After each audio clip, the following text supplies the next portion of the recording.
Sveiki, esu humanitarinių mokslų daktaras Andrius Martinkus ir tęsime mūsų pamastymus apie kintantį pasaulį ir apie Lietuvos valstybės, lietuvių tautos vietą šitame kintančiame pasaulyje. Ką tik Čekijoje įvyko parlamento rinkimai, kuriuose globalistai patyrė pralaimėjimą. Laimėjo partija, kuris skelbia, kad rūpinsis pirmiausia Čekijos žmonių gerovę, o ne parama Zelenskio režimui Ukrainoje. Ko gero, Čekijoje bus vyriausybė, kurios politika bus artima Viktoro Orbano Vengrijoje ir Roberto Fico Slovakijoje vykdomai politikai. Kągi, galima pasidžiaugti dėl teisingo Čekijos žmonių pasirinkimo. Nes dėl to, kas vyksta Lietuvoje, normalus žmogus džiaugtis negali. Lietuva toliau gyvena prieš metus įvykusių Seimo rinkimų rezultatais. O tie rezultatai buvo tokie, kad Landsbergių partija buvo nustumta nuo valdžios lovio, bet Lietuvos politika išliko visiškai landsberginė.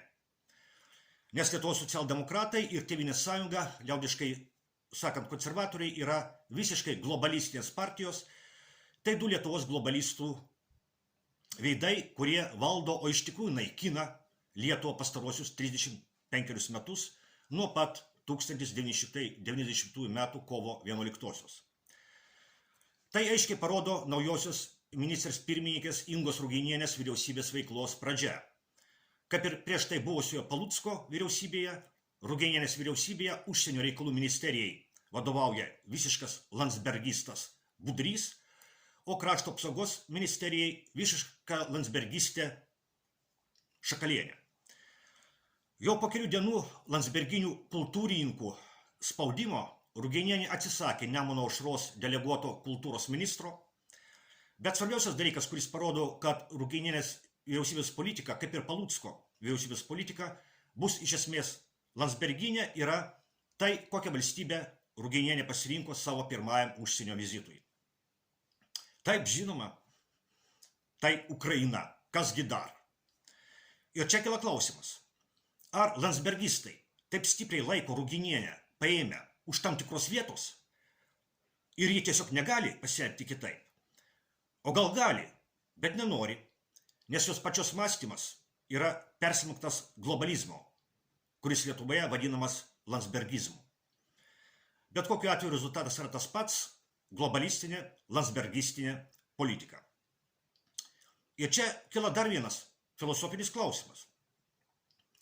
Ar tai, kad po nepriklausomybės paskelbimo Lietuva neteko 1 milijono žmonių, ar tai yra gerai ar blogai? Lietuvos tarybų socialistinė respublika savo egzistavimą baigė turėdama 3 milijonus 700 tūkstančių žmonių. Dabar Lietuvoje pagal valdžios duomenis yra tik 2 milijonai 800 tūkstančių žmonių. Tai valdžios Lietuvos globalistinio landsbergistinio režimo pateikiami skaičiai.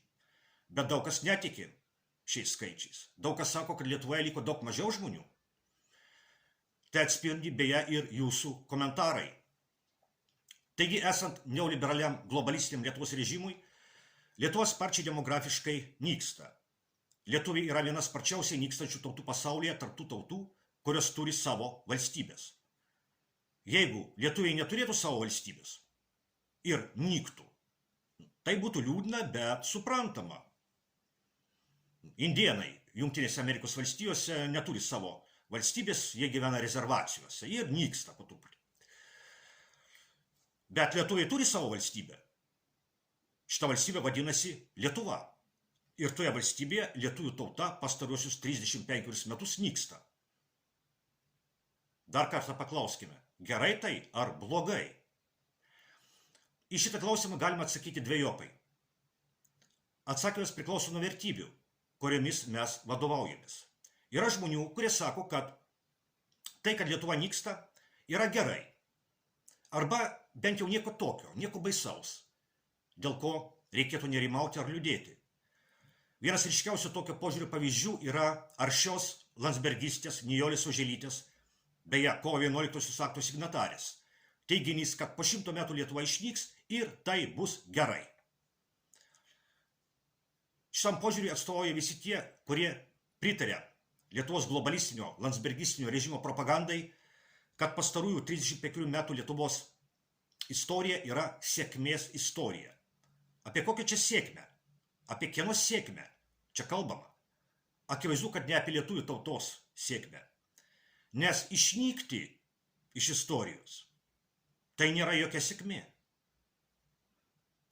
Tie, kurie kalba apie Lietuvos sėkmės istoriją, omenyje turi ne lietuvių tautos sėkmės istoriją, jie turi omenyje neoliberalaus, globalistinio Lietuvos režimo sėkmės istoriją. Landsbergizmo sėkmės istoriją. O galima šitą klausimą atsakyti ir visiškai priešingai. Prieš 10 metų, 2015 metais, į amžinybę iškeliavo filosofas ir kovo 11 akto signataras Romualdas Ozolas, beje, vienas iš Sąjūdžio kūrėjų. Romualdas Ozolas jau tada, kas daroma su lietuvių tauta, jau tada vadino genocidu. Pacituosiu Romualdą Ozolą, trumpa citata. Tai yra 2012 metai.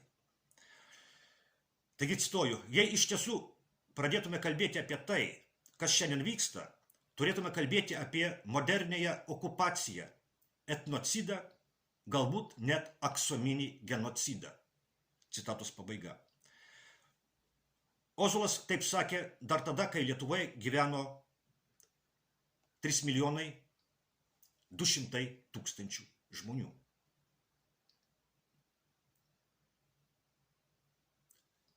Jau tada Ozolas vartojo savokas okupacija ir genocidas tam, kad apibūdinti globalistų vykdomą politiką lietuvių tautos atžvilgiu. Lietuvių tautos nykimas Lietuvos valstybėje yra globalistų, landsbergistų vykdomos politikos rezultatas. Šitos politikos esmė tapo ypač akivaizdi karo Ukrainoje metu. Pradedant Maidano valstybės perversmų 2014 metais ir baigiant dabartimi. Šitos politikos esmė yra ne rūpestis lietuvių tautos gerovė Lietuvos valstybėje, netarnavimas Lietuvos nacionaliniams interesams, o kenkimas kitiems. Kenkimas Rusijai, Baltarusijai, Kinijai, kenkimas naujai gimstančiai pasaulio tvarkai, kenkimas ateičiai. Nėra jokios garantijos, kad Lietuva išliks naujojoje daugiapolėje pasaulio tvarkoje, bet yra 100% garantija, kad Lietuva išnyks, jeigu išliks dabartinė pasaulio tvarka. O Lietuvos režimas gina būtent dabartinę pasaulio tvarką. Todėl Ruginienė ir skuba pas Zelenskį. Ruginienė skuba pas kruviną klouną, kurį globalistai pasamdė tam, kad kariautų už dabartinę pasaulio tvarką, už jų pasaulio tvarką, globalistų pasaulio tvarką. Todėl Lietuvos režimo propaganda tvirtina, kad Ukraina kariauja ne tik už save, bet ir už Lietuvą. O iš tikrųjų, Ukraina kariauja už mirtį. Ne tik už savo mirtį, bet ir už Lietuvos mirtį. Mirtis traukia mirtį. Todėl Ruginienė yra pas Zelenskį.